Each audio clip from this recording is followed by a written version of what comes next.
Welcome to the Ace Podcast with me, Pete Paphides. Today, my guest is one of Britain's foremost music archivists and enthusiasts. He didn't seem to go through the adolescent angst of trying to work out what to do with the rest of your life like some of us may have done, because by his mid-teens, he was a mod who was already amassing an excellent collection partly by haranguing DJs to find out what they'd just played. By the early 90s, he was right-hand man to Eddie Pillar at Acid Jazz, helping to put together their hugely important Totally Wired compilations, and that led to more work reactivating the archive at Blue Note with a succession of equally influential collections. He also relaunched EMI's Stateside label in the mid-2000s before jumping over to Ace, a label where a lifelong music fan can really get their hands dirty. And that's just what he's been doing ever since he arrived here, with a string of incredible compilations on his own BGP imprint, among them Superfunk, Super Breaks, Funk Soul Sisters, Superfunk's Mission Impossible, and Ain't It Funky Now. There are also other splendid titles. He was also behind Take Me to the River, a Southern Soul Story, 1961 to 1977, The Fame Studios Story, and Gil Scott-Heron, The Revolution Begins. Going back to Take Me to the River, that was a project which was several years in the making and rightly earned him a Mojo Award for Compilation of the Year. We'll find out a bit more about that later, I dare say. Any serious record collector will recognise this man's name from the extensive liner notes that come as standard with all of his labours of love. Hello, Dean Rudland. Hello. Lovely to meet you. We've never properly met, really, have we? No, we bumped into each other in the kitchen the other week when Alexis was here. Indeed, that's right, yeah. You've kind of, I guess, maybe possibly more than any of the people I've met for this podcast, I think you're the one whose kind of adult life I probably envied the most. And I think it goes back, really, to what I said at the top of the intro, which is that sort of thing of kind of knowing... before you're even in adulthood was before you're even an adult, where you were sort of seemed to be headed, or is that not true? I don't think that's true. I think it's probably true for all of us who grew up through the kind of late 70s into buying records in the 80s, that music was played that vital central role. I mean, I was talking to someone the other day, I heard a record on the radio, and it reminded me of Pete Powell's 545s at 5:45 that he used to do every day on Radio 1. And that's kind of things like that. I mean, I think we were incredibly lucky. We were 10 years beyond pop music's great revolution, and we had all that, and we had all the pop records coming through at the same time, be it, the Jam, the Specials, or if you were, into different things like The Cure or... let's say U2 or The Police. I think there was a centrality to pop music at that time that made, we're all sitting here, we all spent our lives involved in music in some way, and I think it was to do with the specific cultural artifacts of that era. Do you think that's got something to do with the relative lack of choice that there was? You talked about the centrality of pop music. You talked about Radio 1. There was only one station in the main that most people could go to, sort of a national station. Yep. So, that sort of gave you, in a way, a wider knowledge than you would have ideally liked, because you were kind of listening to all, so many genres had to kind of compete for a place on Radio 1. I think so. And I think the other thing was, in London, we had Capital Radio, which at the time... Peter Young used to do the Drive Time show, and every night at like 5 to 7 or 5 to 6 or whenever he finished, he'd play some mad mod soul record. Jimmy McGriff's All About My Girl, or James Brown's I Got Ants in My Pants, as well as having an hour-long show to do his Soul Cellar at the weekend. And to think, that the equivalent today would I guess be. Capital Radio playing obscure hip-hop records from 25 years ago. And it's interesting, isn't it? Those, when a DJ on daytime radio would play one of those, it would just stick in your memory if you're a certain age and of a certain sensibility. I remember Mike Reid on his Radio 1 breakfast show playing 1, 2, 3 by Len Barry. Yeah. And just being smitten, you know. I mean, I just remembered the name and title immediately. I think the other thing was there wasn't too much pop history at the time. People, as you say, narrowed the choice. Pop history was, you know, I don't know if you remember that magazine History of Rock that came out. Yeah.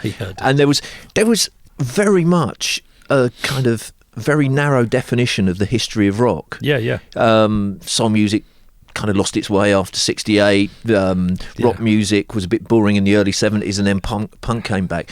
And while a lot of us have spent our adult lives trying to disprove a lot of those facts, I think it really helped that we had that framework at which to, you know, go and explore David Axelrod records or weird folk records. Totally, yeah. Well, let me just place you geographically. Where were you at this point? I grew up in Epsom. You know, I was born in Glasgow, moved when I was 5, grew up in Epsom, which had a great record shop called MGM, and then about 82, a shopping centre opened with an R Price in it, which I think Bob Stanley worked in for a while. He worked in an R Price, that's for sure. I'm pretty sure it was the Epsom one. I'm sure it was in Michael Hand's article about St Etienne last year, and I went, there's a thing. Bob Stanley probably sold me my Ray Barretto Acid record. But those, you know, people kind of think of the later days of HMV and R Price and Virgin, where they were kind of chart churning machines. But I know so many people, maybe 5-10 years older than me, who worked in those shops, and they were allowed to buy whatever stock they liked as long as they could sell it, and they were exciting places to go into. They totally were, and I sort of this is one thing we forget. I remember at the beginning of the year when it looked like HMV was going to go into administration, there was a quite an ignorant think piece written by someone in The Guardian, which sort of talked about, which the kind of the gist of it was, well, they had it coming to them, you know, these are not specialist shops. And actually, any of us who love music, love collecting records, these were the shops. Your local, if not, so you go into HMV in town on a Saturday, and then in between you go down the road to your local chart-based sort of, maybe even chart return record shop, and you'd sort of spider out from there. But the specialist places came later for a lot of us. Well, and they should. I don't know anyone who's really into music. People love. I remember, and I'm not going to say their name, but a well-known journalist. We were sitting around. This was in about the mid-90s, Friday night in Soho, having a few drinks at the Blue Post, and conversations turned into what was your most influential record when you were 15, and we all said. I think I said Revolver, a couple of Setting Suns, maybe an All Around the World, and this guy, I think, because he was hanging around with a bunch of people who were supposedly serious music heads, went, John Coltrane, A Love Supreme. And we just went, sorry, no. And we kind of laughed, and there is a kind of feeling that people... Maybe Will Downing, A Love Supreme, but not just... Yeah, but it was just like, and we were just... I mean, we called him out immediately, and he backed down immediately, but there is a desire... and it's part of the fun of being... In your 20s, being a musical snob can sometimes be a lot of fun. And saying, I don't like this for no approachable reason. I mean, I was talking with a friend of mine, and we were laughing about, remember the days when you could hate Pink Floyd. You had all the older kids at school liked Pink Floyd, and you just thought, sad whatevers.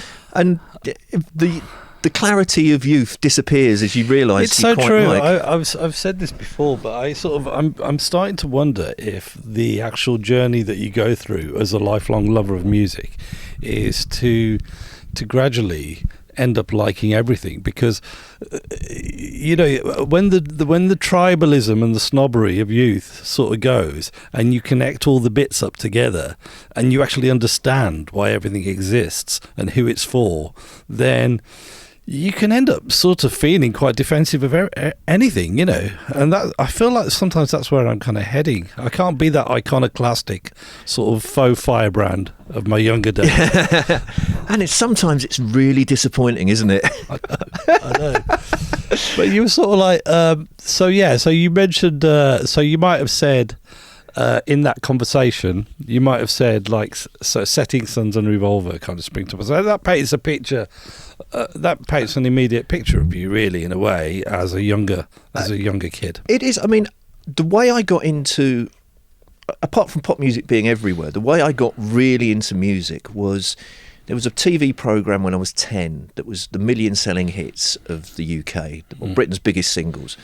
And there was like 5 Beatles records in there. And I went to my mum and dad, I said, why haven't we got any Beatles records? And she said, well, we've got Please Please Me and With the Beatles. And I go, none of the hits are on there. And I said, well, but they were massive. They were the records we bought. You know, they'd probably grown up by 64 because that's how quickly it moved when you were a teenager in the 60s. And then my dad came in about a week later with 8 of the original albums. There was a bloke at his work who just by coincidence was selling all his 60s collection of albums. And there was a massive list. And if I saw it now, I'd probably go mad. I mean, I do remember that all the Kinks albums are on there. Oh, man. Stones albums and stuff like that. And you know, quid a time as well. Oh. Exactly. But I got Hard Day's Night, Help, Rubber Soul, Revolver, Sgt. Pepper's, White Album, and Abbey Road. All from that, and a collection of Beatles oldies. And how old were you? I was 10. And which ones jumped out at you? Which were the front? You know, if you imagine a kind of Dolphin Derby of Beatles albums, which were the ones kind of streaking ahead? I think Revolver, Rubber Soul, and Help immediately. Right. I mean, to me, there is an alluring and never-ending attraction to that back cover picture of Revolver. Mm-hmm. It's everything I want in 60s pop music. It's everything I wanted in pop music. When I saw the Jam do, I didn't really get into the Jam until their last year when I was 13. So Town Called Malice, I carried it around with me when I bought it. But I do remember seeing the start video, and while everyone goes on about the Taxman influence, it was less that. It was more that video just seemed to be... Well, older people were going on about the Taxman influence because, of course, people of roughly our age didn't care or might not know. I didn't know what Taxman was. You know, I'm pretty sure because I was 8. Well, it was only the following year, so you might have known. Yeah, you might. But I thought it was just a kind of, in a way, sometimes you're smarter at that age than you are 10 years later. So in a way, I could see through that. I could see that was kind of point scoring. To point out things like that. Because, you know, sometimes you see that kind of adult snobbery for what it is. Interesting you said Setting Suns, because I just adore that record, but sometimes it sort of gets it's a bit underappraised. It seems to have disappeared from the kind of what people like thing. I mean, I think everything slowly, as time passes, things slowly get taken down to... I think even the Beatles is now... Beatles singles are kind of disappearing from what people know, and you're kind of fixating around Sgt. Pepper's and Abbey Road as the 2 iconic albums. And that's time for you. And I think with the Jam, All Mod Cons seems to be the thing that people now go, isn't that the iconic album? Yeah, it changes all the time. But yeah, I sort of think that if I remember what it was like, I grew up in Birmingham in just a fairly sort of nondescript suburb, and if I remember that, you know, like with songs like Saturday's Kids and Girl on the Phone, that sort of and Wasteland, the sort of language and the descriptive sort of flavour of that record accords with that. I think it's interesting, if you go to a Weller gig, I think you see that songs from Setting Suns are still, his core audience is... really feel strongly for those. You know, Saturday's Kids especially. It's, you know, it's very evocative of growing up in Britain at the time. And that's sometimes a problem for him as well, I think, you know, trying to sort of impose what he, you know. I think a lot of the problem is, and I've got to be careful here, is that inevitably, despite what people say about, you know, and I think this applies to most mature artists, however good their new album is, it will never have the feeling of hearing their greatest work particularly in pop music, aimed at you when you are 15, 16. It's a lot to fight against, and you just have to sort of put it out there in the hopeful knowledge that further down the line. I mean,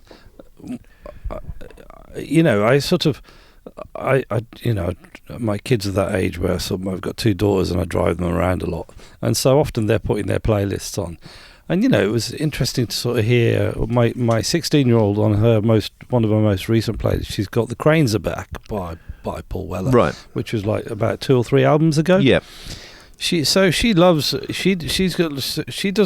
prejudiced by sort of nostalgia or all that. She just picks out the ones that she likes, right? And that's just up there with them, So I think it levels out, doesn't it, over time? I think so, but I do think that. I think it's always my argument about people who go on about solo Beatles stuff. So how do you expect them to carry on writing at that level that they wrote, particularly when there's only one of them now? Yeah, so they're not sort of that kind of gladiatorial aspect of being sort of in the sort of trying to outdo each other. Yeah, isn't? But once in a while, something incredible. I remember when he brought that single out, the one that was ripping off Block Party and everyone. But as Block Party were ripping off Wire and the stuff he'd ripped off for Floorboards Up. And I I just thought that's just that's just an incredible record, and for him to come back with that in 2005 or whatever, I thought. That's that, and that album also had "Come On, Let's Go" on it. And those two were like. I always had a slight problem with the swearing in that. It just felt like old man swearing. He's a good swearer, Paul, but I'll take your point. Yeah, so to go back to your original question is whether I was kind of marked for life on this. It's, in fact, not really. It just felt totally normal going to mod clubs when I was 15. Something which I think, looking at kids today, you can't go out clubbing when you're 15. Well, for a start, you'd want ID. That's true. My youngest is giving it a bloody good go. Well, good on her. It's quite easy to get fake ID. Right, okay.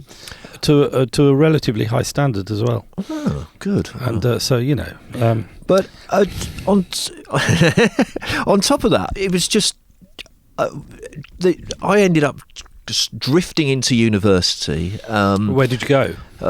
Queen Mary College and SOAS at the same time. It was that much of a drift. I had to take a kind of split degree to get to pass through my slightly awful results. So SOAS is good. For people who don't know, SOAS is right sort of near Russell Square, and it's a School of African Studies, right? School of Oriental and African Studies. Sorry, yes, okay. And so you're kind of knocking around with a pretty diverse bunch of people. Well, not really, because I really was almost entirely absent for the 3 years. I kind of drifted in. I did enough work to... Did you pass? Yeah, just. What did you get? A third. Wow, that's a real good time degree. A third with honours. Is that a thing? Well, everyone else tells me it's not, but it's sitting on my certificate. No, I'm sure you're... My wife goes, no, you're joking. How can you have honours? I think you might have got your degree from the same place my daughter got her fake ID. I'm not saying anything. Gov. Anyway, it doesn't matter, because weren't you sort of badgering Eddie Pillar at this point? No, what I was doing, I was going to clubs and I had no idea. I had a vague idea I wanted to write or do something involving music, but I had no idea. I was DJing a bit, and I basically... The last 6 months, I was running a club with a friend of mine, and Eddie was the guest DJ. And his offices were on the Hackney Road.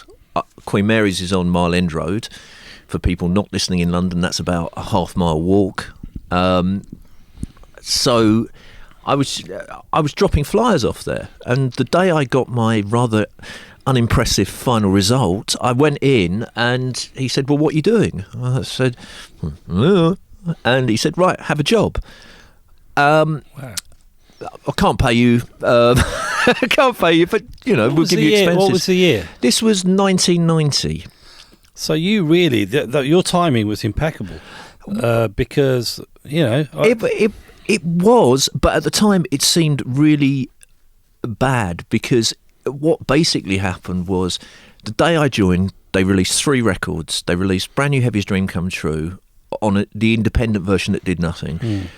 A band called De-Influence, I'm the one. And now Kwame, who was the main man from De-Influence, is a very big manager, manages someone, I've forgotten now. Okay. And then Terry Callier's I Don't Want to See Myself, which Eddie had tracked down Terry and found him in Chicago being a computer programmer. And 3 great records, and then we were going, well, it's really difficult, maybe we will just become a management company. And it was only the fact that the Heavies got signed in America, and suddenly it went off. They had a top 3 R&B hits, album in the charts for a year. It suddenly became quite a massive thing, and then we tripped over Jamiroquai, and the whole thing exploded, and we'd moved offices to the West End, and being 21, working in the West End for what at the time was a very cool record label was like, for someone who I'd love to be cool, I'm not. I certainly wasn't then. I was a very introverted record collector-y type boy who had been on the mod scene. It was obviously a kind of a dream come true. Oh yeah. And to quote your heroes. Yeah. And that whole kind of there was a 2 to 3 year period where kind of nothing really could go wrong. Yeah. And it's what a trio of records, really. And it's lovely to see. I mean, I think to people in the know, like the brand new Heavies have always been, there's never been an issue with how cool they are or whatever. But so that's great, and it's good to see them working with Mark Ronson, I think, at the moment. They've just done a single with Mark. He's the Mark story, that, as Mark tells it, was he went into SOBs in New York in 1991 as a 16-year-old heavy metal fan, and came out with his love of funk and soul, which he's mined ever since. What, because of the brand new Heavies? Because of the brand new Heavies. The guitarist of the band tells this story. They played Mark's 40th birthday party, and they were in the room afterwards. Nile Rodgers was there, and Mark went, apart from this guy, you're my favourite guitarist ever. And Simon goes, I don't even think it was my guitar part that he loves. Oh, how sweet. But that, and also, God, De-Influence, that first De-Influence album, I know it didn't come out on Acid Jazz, but nevertheless, to have kind of spotted De-Influence and to sort of, and there is a band who are awaiting reappraisal. Yeah, I mean, they've reformed and they do the odd gig still, but as I said, Kwame is very busy managing whoever he manages, and it's never going to be more than a kind of part-time thing, but absolutely phenomenal band. And one of their members was a very high aristocracy, so when I've started work in July, within a month we've gone to this party somewhere in the Sussex countryside, in this massive house, which we realise isn't a massive house, it's the caretaker's cottage of this massive estate. And we're just going, and I'm going, this is unreal. This is... Yeah, I mean, given what a short period of time you'd even been in the industry, as it were. It's... I mean, I think that, there is a lot of... I think acid jazz's role in the story of sort of music in the British music in the 90s, is worth sort of dwelling on, because people sort of talk about, I think the passing kind of, if you're in a hurry and you worked for a newspaper and you're writing a 300-word piece on the 90s, you'd probably go straight to Britpop.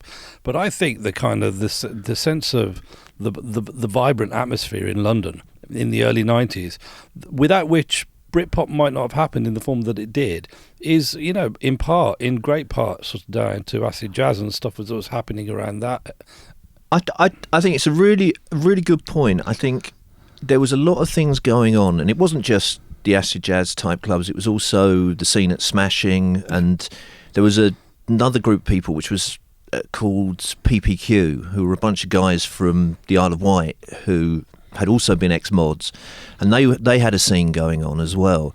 And those things were all people dressed in Adidas, Levi's, Gazelles, kind of retro cardigans, all the things that, you look at all the Britpop bands. Yeah, totally. They were all doing that, and they were all, as a label, Acid Jazz was a Soul Boy label, but it was also always a mod label. So it was mixing those things together. So, I remember, those early kind of post baggy Blur singles all had those B-sides which were attempting to be corduroy. And, you know, I remember seeing Blur putting them on the bill on Parklife when they did Alexander Palace. Yeah. And there was that crossover, but suddenly we were very much yesterday's trend with when that happened. Well, I think that's because, like, the music papers, and I used to write for one of the Melody Maker, used to sort of, there was no great effort to understand the aesthetic around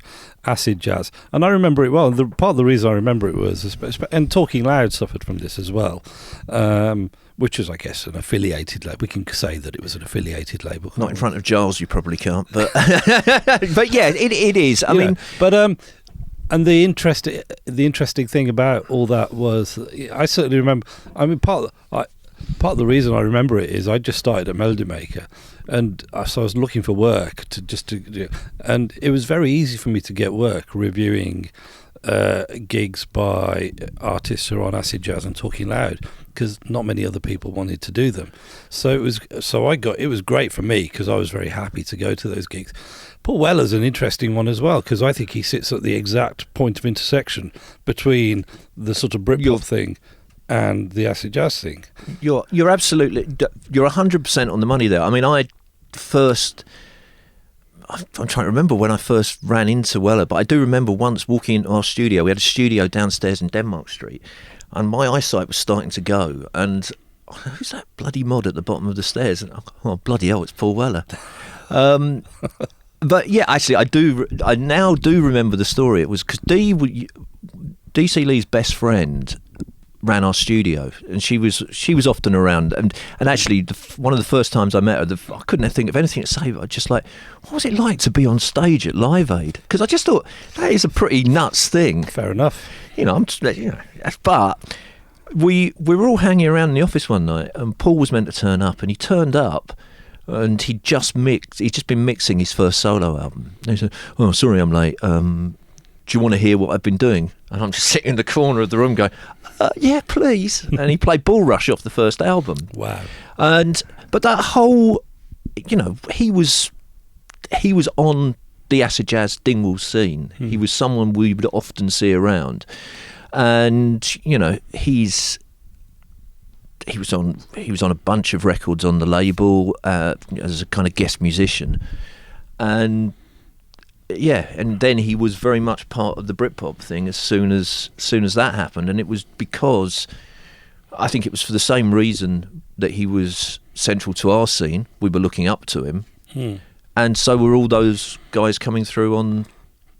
Yeah, it's this interesting grey area, because it's kind of, you know, sort of Brendan Lynch, and then, you know, there's like I think the kind of the mod thing is also kind of sits in both camps. Yeah. So, you know, further on you got, you know, Brendan producing Ocean Colour Scene as well.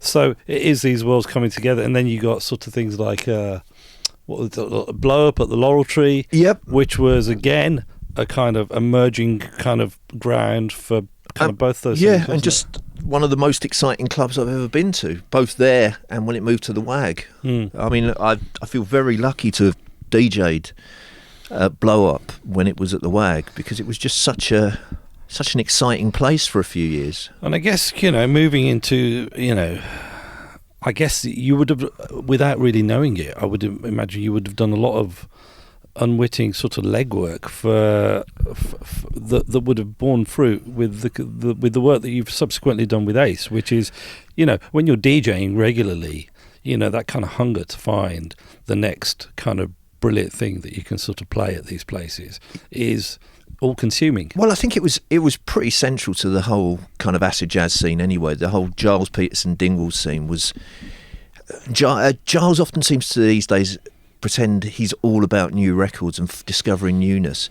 He was about discovering the best records when he was at that point, and it was, most of those were old, but he'd be throwing in new stuff as well. And he loves to remember, I played 808 State at Dingwall's, but you know, those sorts of records were probably 20% of what he was playing. Right. And we were all just mad record diggers, for want of a better word, and we were throughout the whole period. And my break on doing that, I mean, all our Totally Wired compilations, we would have one or two oldies on there, and it was strictly one or two. So it'd be kind of me and Ed fighting to see which one of our favourite tracks would get on there as basically based on what we could license most easily, probably. But then there was a guy who used to come around record company offices called Mark Andrups, who managed. He worked for IRS, a record label, but he also managed remixers like Roger Sanchez and Masters at Work, and he would come around people's offices and he would blag massive amounts of records, and the payoff would be that you would get he'd had good connections in America, and he'd give you latest hip hop promos or something, and it'd be great. But the rumor in the industry was that he paid the deposit on his Muse house in Ladbroke Grove off of record company promo rooms.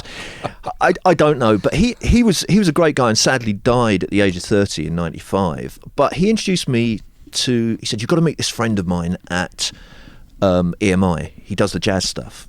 Right. And he took me over to EMI in Manchester Square, which, as a Beatles fan, that was pretty thrilling. That was pretty thrilling. Yeah, totally. I went in, met this guy called Tony Harlow, who went on to run EMI in Australia, V2, and is now high up at Warner's. And he was doing jazz marketing for Europe, and he said, I'm doing these Blue Series compilations, and I've got this thing, Blue Breakbeats, but I'm not sure there's quite enough there.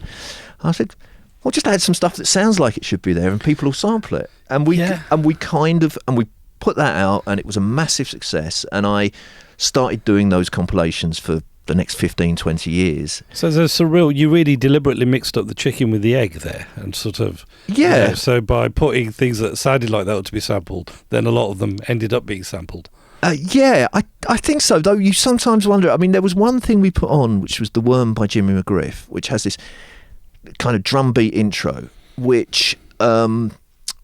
Chemical Brothers used over about 3 albums, and I can just hear it coming and going in various Chemical Brothers. Yeah. But they were also playing at a club in Manchester at the time, which was quite likely it would have been played at anyway. So you kind of think, is there a chicken or an egg there? Whatever. You just don't know. But that's a hell of a sort of because you'd still be quite young, so to be sort of to be let loose on the Blue Note catalogue, you must be pretty pleased with the way things are going. Yeah, it was brilliant. And about a year in, once it had happened, I did a straight jazz comp, which did quite well, called Blue and Groovy. And a friend of mine went, I bought your Blue and Groovy thing. It's just that cassette that you did me at home about 3 years ago. I went, yeah, I guess so. And it was kind of like... Well, clearly they got the right man for the job. Well, but it was like taking your home cassetting and making it. There was nothing. The stuff I do at Ace is much deeper and kind of more considered. Then it was, how can I translate these things that people would normally see as kind of listening at home things, and make it clear that they're for club DJs to play. And that's, in a certain way, that was kind of my raison d'etre for the first 10 years of me doing compilations. It was like... Yeah, absolutely. And they're still well remembered. I mean, a lot of them go for quite a lot of money now, don't they? I never look. I think because I go, loads of copies of that, and I haven't now.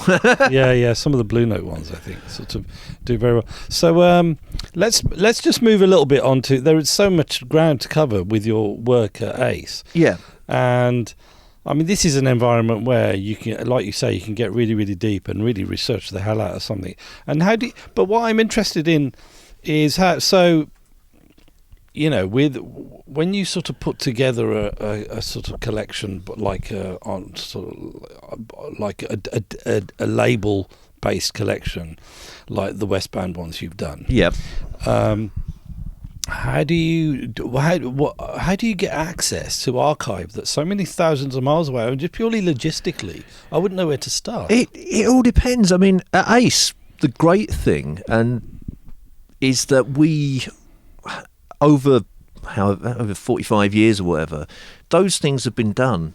Roger and Ted, with their connections with Westbound, they copied all the tapes, and in reality, the bulk of the accessible tape archive is now here, not in Detroit. Wow. I went out to Detroit about 2 years ago to try and find some things we don't have. Yeah. And it didn't quite come together because then there's a certain level of it's not so active as a label anymore. Right. Whereas Roger and Ted Kay went, copied, archived, and generally put everything together. Right, yeah. So for that, or when we were doing the Fame catalogue, we went out there, we copied the tapes, and that deal in itself took nearly 15 years to come together, from Really? Roger's first visit down with Rick Hall in Muscle Shoals to via me and Alec going about 10 years after. What is that? Is that like just a process of gradual trust or a logistical thing or what?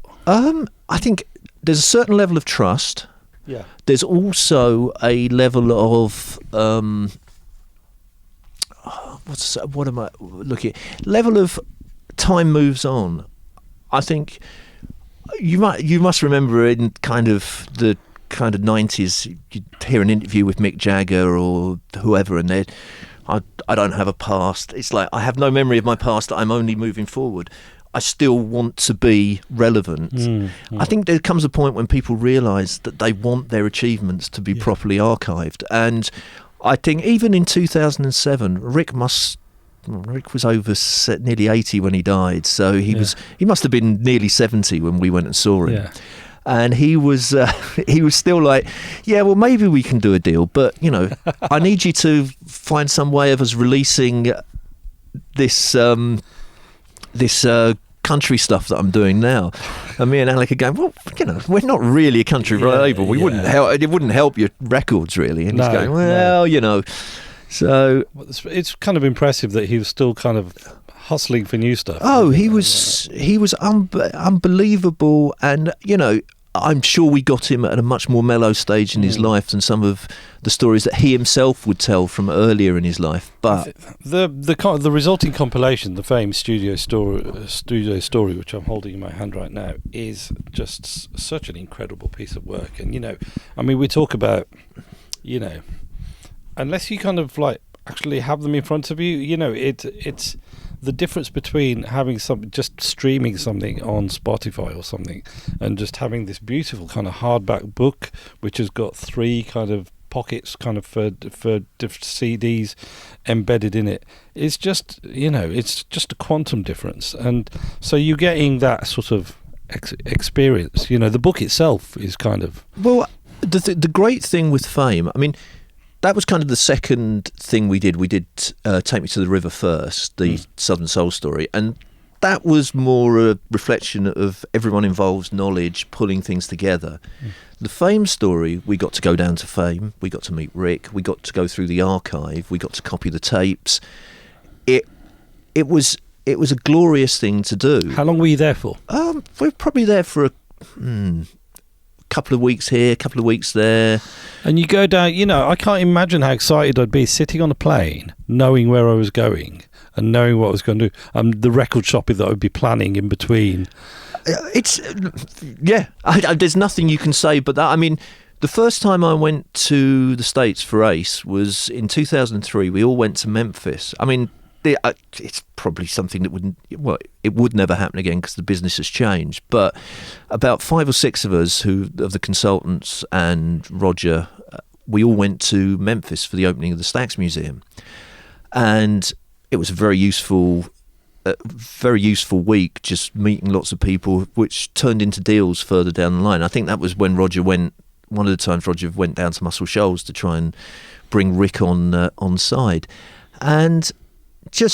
But it was just incredible. I remember sitting on the plane going, I think we flew into Houston and then I flew into Houston and got a plane back across to Memphis. I remember just flying, looking over kind of all these fields and this prairie or whatever it is. And I was just going, I cannot believe this. This is just unbelievably good. I am going to I'm going to Memphis to hang around with a bunch of Stax people.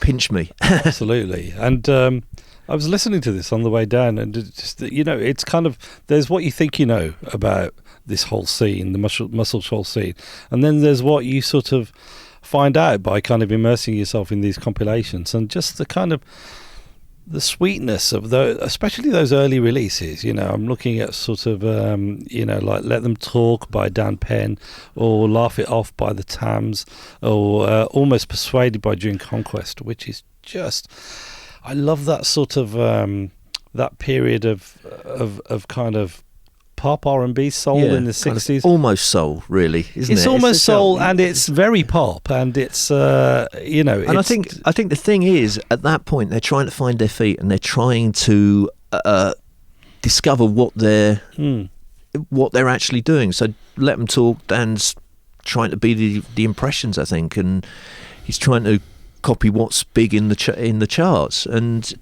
it's a bit of Drifters kind of vibe. The compilation that you've just been working on, which I think is coming out around the same time as this, is a Westbound Records one. Tell us a little bit about that. It's a fairly straightforward compilation of Westbound's best records, or most notable records, built around the fact it's the 50th anniversary of that label this year. And what's it called? It's called Everything Is Gonna Be All Right. I can't remember the rest of the title, actually. It's all right, that'll do. I'm glad I'm not the only one having senior moments. Yeah, which is named after a brilliant gospel record by Bill Moss called Everything's Gonna Be All Right. And, it just... Ace has done Westbound now for over 30 years. It's an ongoing and enduring relationship with Arman, who is Arman Baladian, who started the label, who is still there.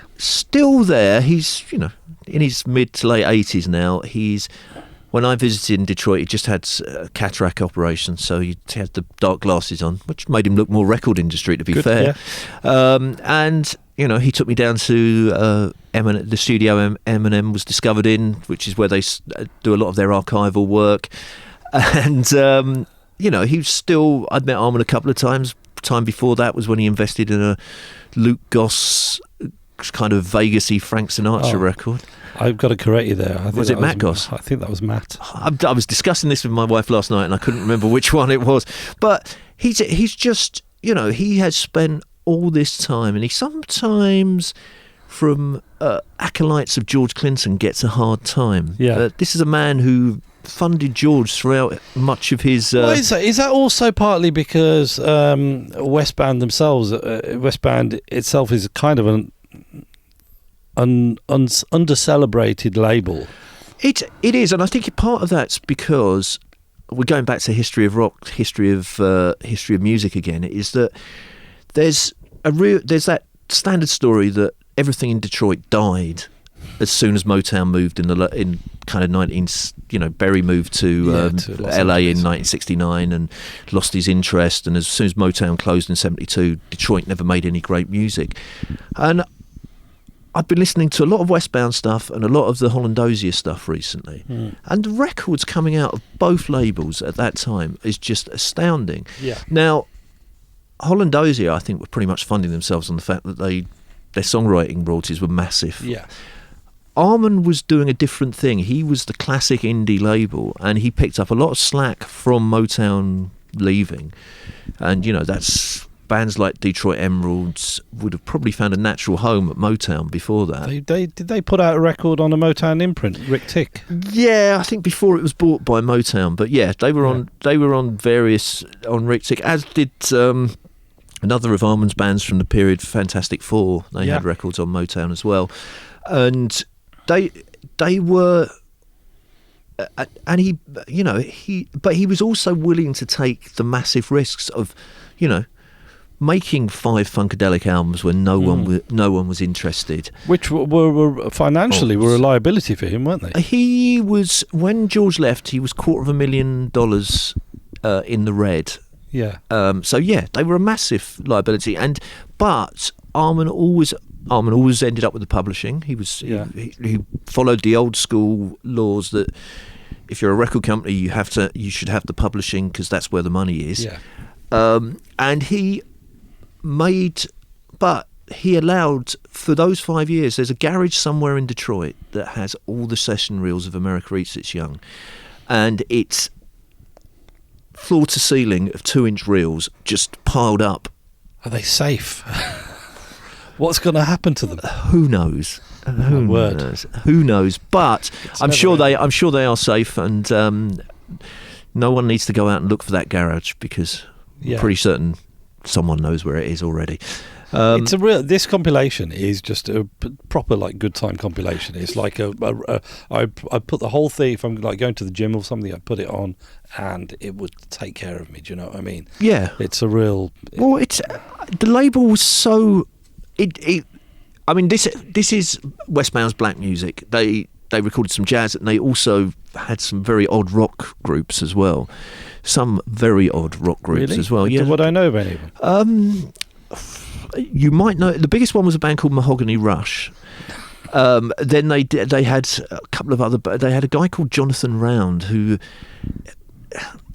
produced by Mike Theodore and Dennis Coffey, who produced Rodriguez around the same time, and they've kind of got.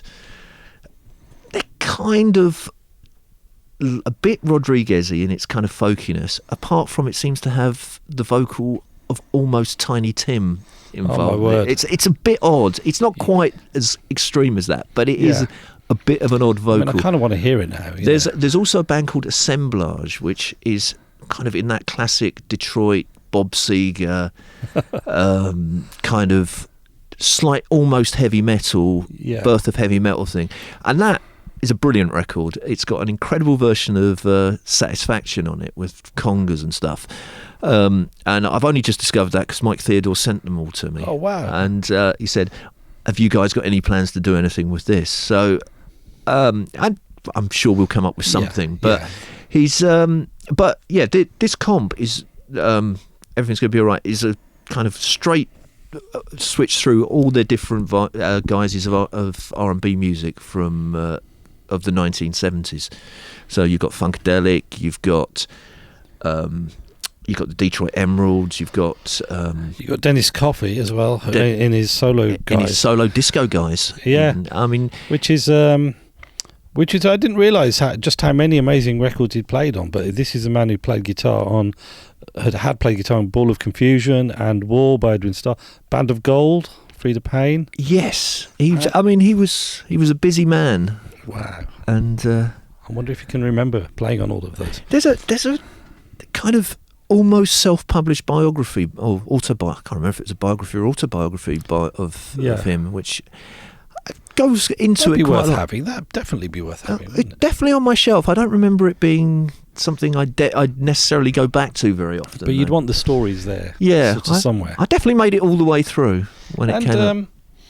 And talking of Westbound, I mean, this is a favourite, Westbound Disco, which I'm just thinking about without Westbound, the sort of history of the 12-inch single itself would be slightly different, partly because of their pioneering deployment of Tom Moulton. Yeah, I mean, I think, again, this comes down to Theodore and Coffey, who knew of Tom's work and said to Arman, you should use this guy to mix your records because they'll sound better on the dance floor. So for people who don't know, Tom Moulton was originally sort of a DJ who... He was originally a male model, and he looks like it. He looks like a kind of Burt Reynolds sort of guy. Really? I didn't know that. Then he was a DJ, and he was watching things go down on Fire Island and decided these things can sound better for the dance floor and started doing these. I don't think there's been a better remixer in all of history, personally, than Tom Moulton. No, Tom's version of Make Me Believe in You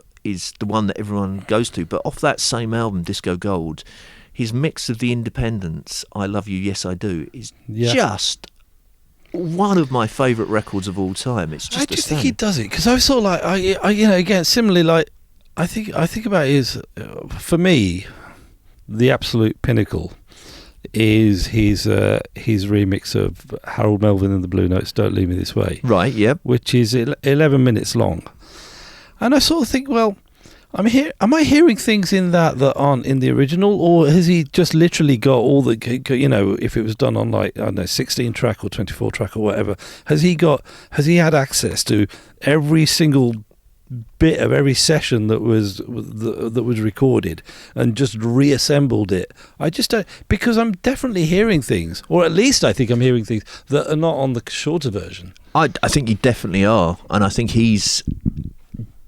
but I think that might just be access to the 16 track and fading things up that you're not hearing. But maybe not. Maybe I seem to remember reading interviews with him where he said he was just using what was on the tape.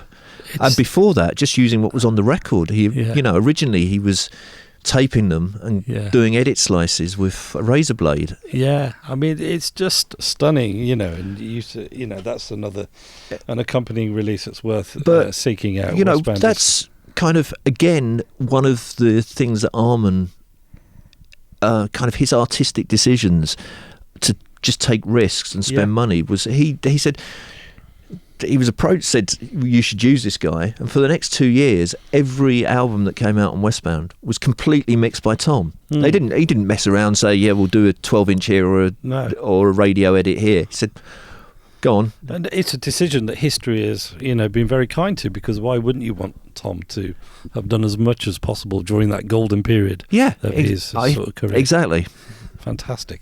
Okay, so what I'm conscious of not detaining you here too long. So just before we go, what are you, any kind of clues as to what's coming round the pipes, or you must have like a dozen things just on the go just over the course of a decade, I would imagine? At the moment, not so much actually. I mean, last year or so I've been kind of throwing myself back into acid jazz for various reasons, because we've had quite a few big releases and I'm doing that. At Ace, I've got a couple of ideas, one of which is based around Miles Davis, but we'll just have to see if that comes to fruition. Okay. There may be issues with the Miles Davis estate on that. I'm sure there will be. They may not love us using his name.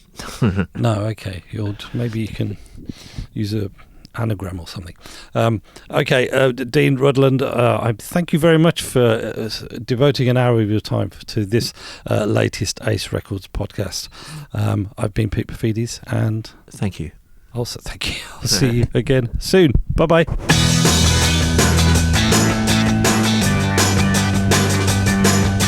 For more excellent music, you can scoot over to the Ace Records website, www.acerecords.co.uk, for all the wonderful music you could possibly need.